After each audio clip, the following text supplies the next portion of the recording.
디도서 3장 1절에서 7절까지의 말씀인데요. 제가 가진 성경은 신약 349페이지에 있습니다. 신약 349페이지 디도서 3장 1절에서 7절까지의 말씀,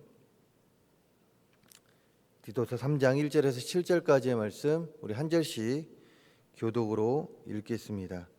그리고 마지막 7절은 합독하도록 하겠습니다. 3장 1절입니다. 너는 그들로 하여금 통치자들과 권세 잡은 자들에게 복종하며 순종하며 모든 선한 일 행하기를 준비하게 하며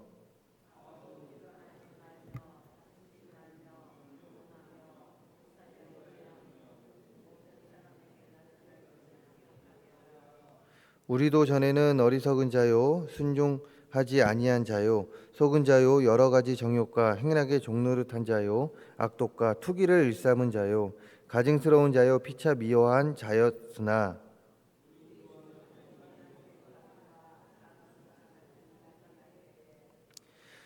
우리를 구원하시되 우리가 행한 바 의로운 행위로 맘지 아니하고 오직 그의 긍휼하심을 따라 중생의 씻음과 성령의 새롭게 하심으로 하셨나니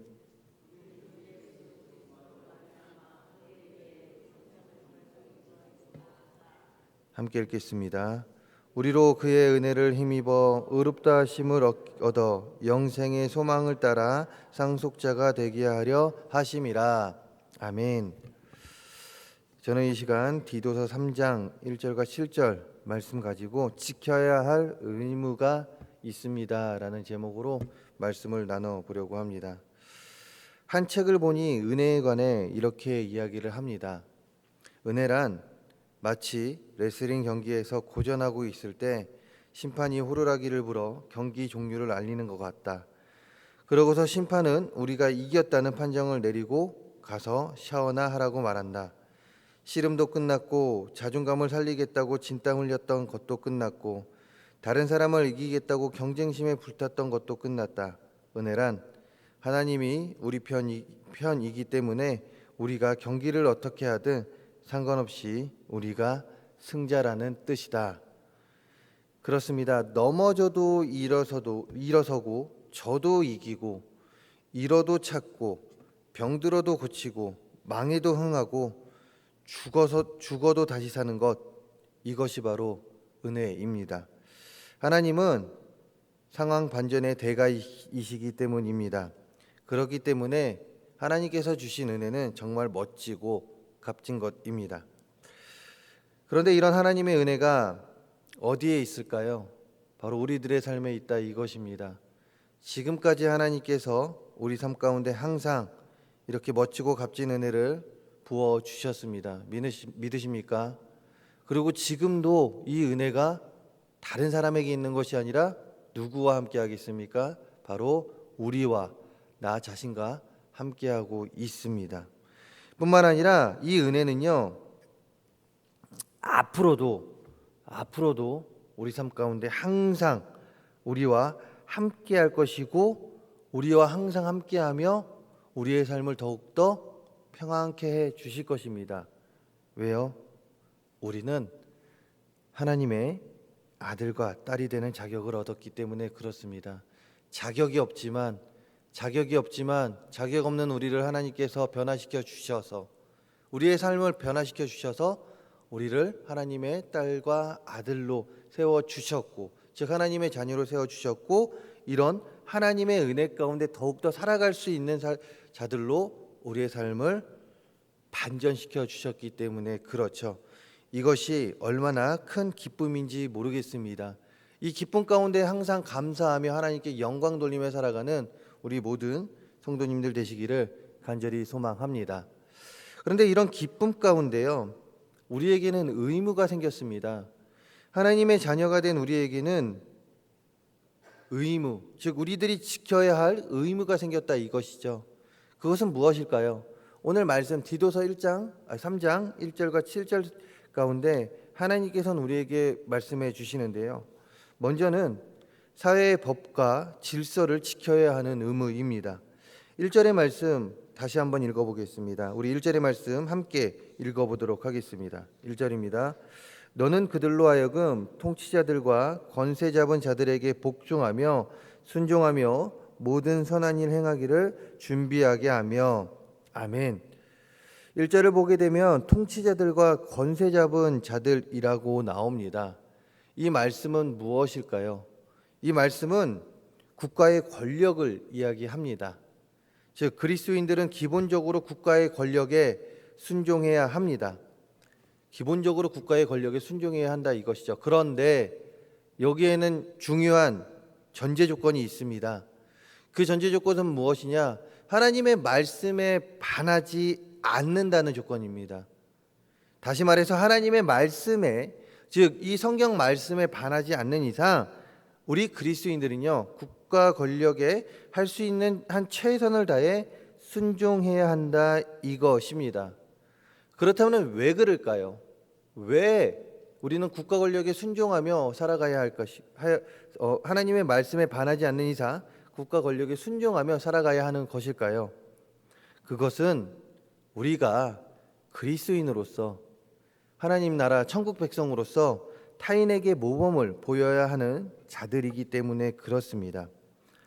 코로나 기간을 한번 생각해 보시기 바랍니다. 지긋지긋한 코로나 기간 아닙니까? 정말 지긋지긋합니다. 그러나 지금도 이 코로나는 완전 종식된 것은 아닙니다. 우리 곁에서 우리와 항상 지금도 함께하고 있는데 언제까지 함께할지는 모르겠습니다. 그러나 그 기간을 생각해 봤을 때 다른 이들이 예방 수칙을 어겼을 때와 우리 그리스도인들이 예방 수칙을 어겼을 때 세상은 누구를 더 질책하였습니까? 이상하게도 세상은요 일반 사람을 질책하기보다는 우리 그리스도인들을 더 질책하였습니다. 우리 교회를 더 질책했습니다. 하나의 가게에서 수칙을 어겨 그곳이 코로나 거기서 발생이 됐을 때 그곳 그리고 또한 교회 안에서 코로나 그 바이러스 다른 이들에게 전염이 되는 그 일이 발생했을 때 어디를 더 질책했습니까? 교회를 더 질책했다 이것입니다. 그리고 그 당시 받았던 질책은 우리 기독교에 큰 타격을 주어 지금도 기독교는 부정적인 이미지로 사람들의 기억에 남겨져 있습니다. 아직도 많은 이들이 교회에 나와 이렇게 대면으로 예배드리기를 원함에도 불구하고 많은 이들이 아직도 교회는 이라는 그 하나의 핑계를 대면서 아직도 못 나오고 있는 그런 경우가 아직도 허다하다 이것입니다. 우리 개개인은 단순히 이 세상의 한 구성원으로 끝나지 않습니다. 여기 있는 우리 모두는요 단순히 이 세상의 한 구성원으로 끝나지 않다라는 것입니다. 우리 개개인은 천국 백성으로 하늘나라를 대표하는 인물들이 됩니다. 누가요? 바로 우리 옆에 있는 성도님들이 아니라 물론 우리 옆에 있는 성도님들도 마찬가지이지만 더 나아가 작게는 바로 내가 여기 있는 우리 개개인 한 분이 바로 천국 백성으로 하늘나라를 대표하는 인물이다 이것입니다. 그렇게 우리의 작은 잘못은 작게는 우리 교회를 좀 더 넓게는 한국 교회를 더 넓게는 하나님 나라를 욕되게 하는 행동이 됩니다. 그러므로 하나님 나라의 백성이라는 정체성과 한 사회의 구성원이라는 정체성을 가진 우리들은 하나님 나라의 백성으로서 하나님 말씀에 순종하며 살아야 합니다. 그리고 이 세상에서는 하나님의 말씀에 반하지 않는 이상 이 세상의 법과 질서에 순종하며 살아야 한다 이것입니다. 질서가 있습니다. 법이 있고 또한 그 질서가 있다 이것입니다. 이 세상 모든 이들에게 공통적으로 통용되는 그 법과 질서가 있습니다. 그것이 비록 내 마음에 들지 않을지언정 그것이 정말 마음에 들지 않을지언정 하나님의 말씀에 반하지 않는 이상 그 법에 그 사회의 질서에 순종하며 살아갈 수 있는 우리 모두가 되기를 간절히 소망합니다.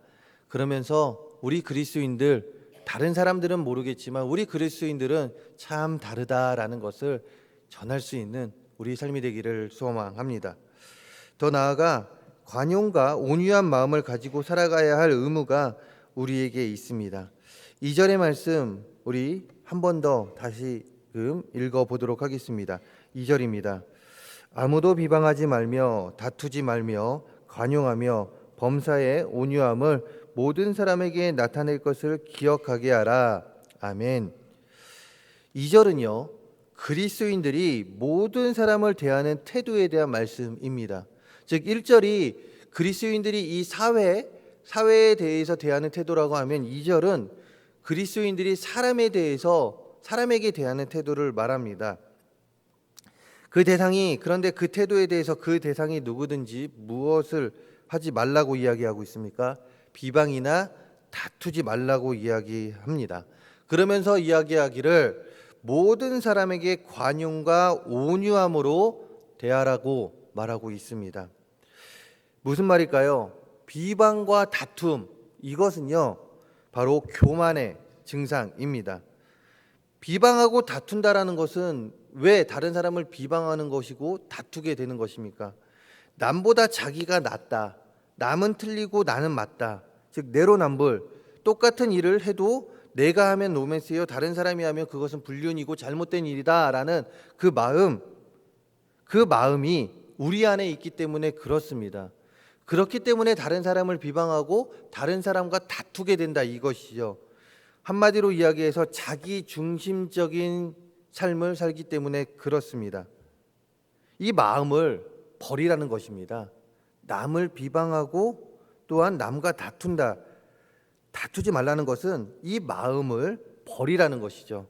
그리고 나 중심적인 생각으로 생각해서 다른 사람을 비판하거나 문제를 일으키는 것이 아니라 누구든지 다른 사람에게 주님의 마음을 품고 하나님의 마음을 품고 관용과 온유의 겸손한 태도로 타인을 대하라라고 이야기하는 것입니다. 이것은 우리 그리스도인들의 삶에 있어서 기본적인 자세입니다. 그렇게 관용과 온유의 겸손한 태도는 우리 그리스도인들의 삶에 보여야 할 자세임을 기억해야 합니다. 왜 그렇습니까?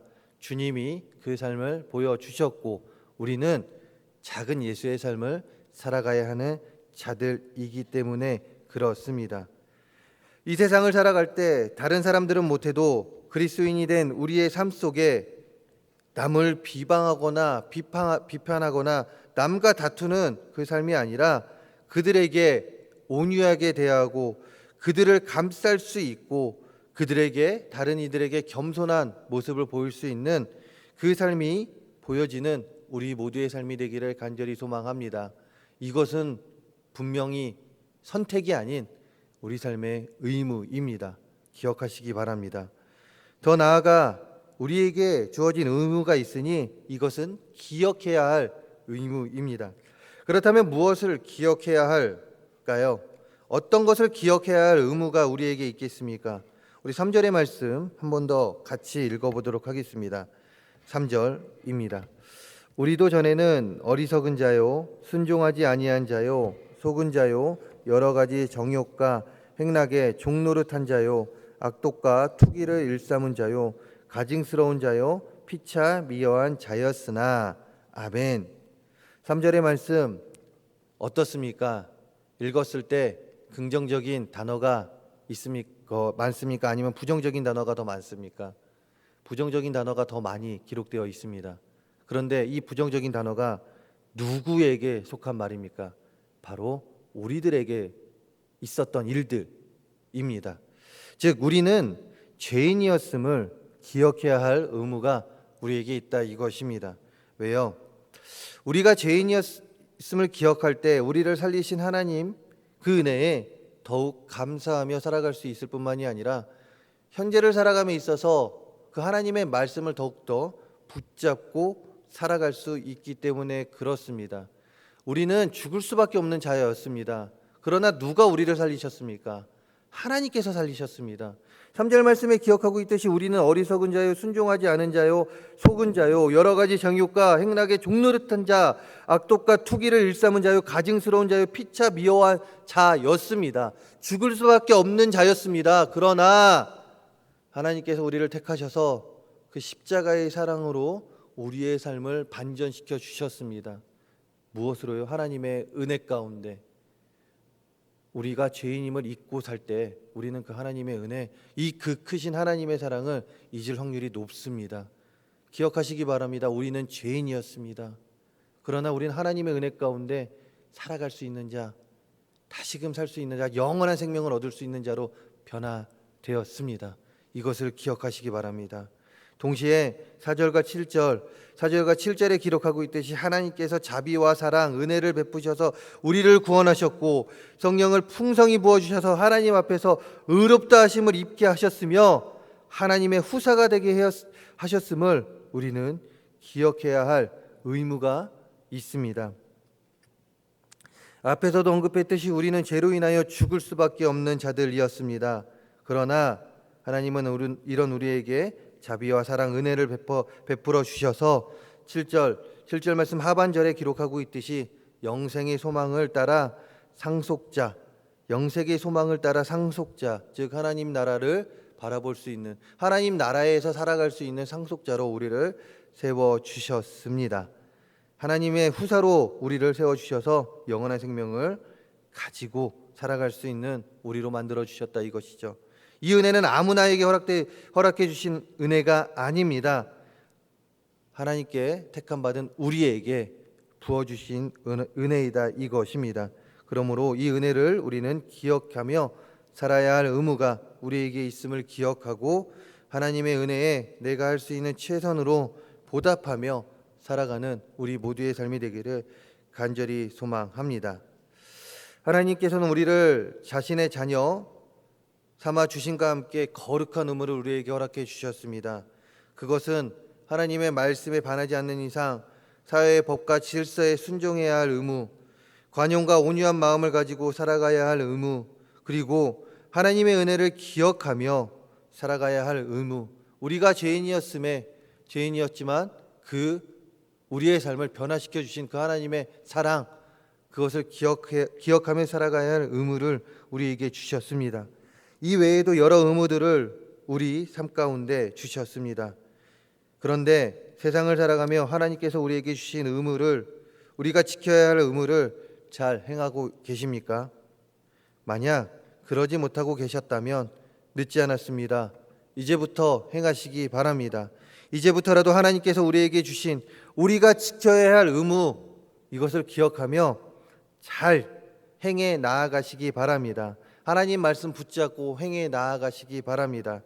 그러면서 이 세상에서 믿지 않는 이들과 같이 살아가는 것이 아니라 구별된 자의 삶을 살면서 하나님께 감사와 더 큰 영광을 돌리며 살아가는 우리 성도님들의 삶이 되기를 주님의 이름으로 축원합니다. 기도하겠습니다. 할렐루야. 사랑과 은혜가 많으신 하나님 아버지, 하나님의 은혜 가운데 우리의 삶이 반전되었습니다. 변화되었습니다. 죽을 수밖에 없는 자였습니다. 그러나 우리는 하나님의 은혜 가운데 영원한 생명을 살아갈 수 있는 자, 하나님 나라를 상속받은 하나님 상속자가 되었습니다. 이런 우리들 이 세상에 살아가면서 하나님 우리의 마음대로 살지 않게 하여 주시옵소서.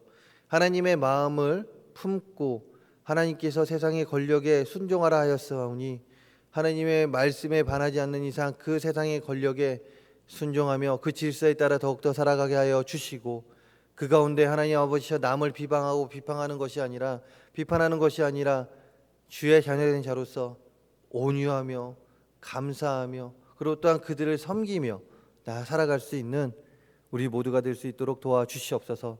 세상 사람들과 똑같은 모습으로, 믿지 않는 자들과 똑같은 모습으로 살아가는 것이 아니라 하늘나라 천국 백성으로서, 천국을 대표하는 자로서 하나님 그리스도인답게 온전히 살아갈 수 있는, 하나님의 아들로 딸로서 온전히 살아갈 수 있는 우리 모두가 되게 하여 주시옵소서. 이 시간 아름다운 예물 드린 손길들 기억하여 주사 이 예물 하나님 기뻐 받아 주시고, 또한 이 예물에 많은 기도 제목들 기록하였습니다. 하나님 감사의 내용으로 하나님께 영광 돌립니다. 그 기도 제목과 감사의 내용 기뻐 받아 주시옵소서.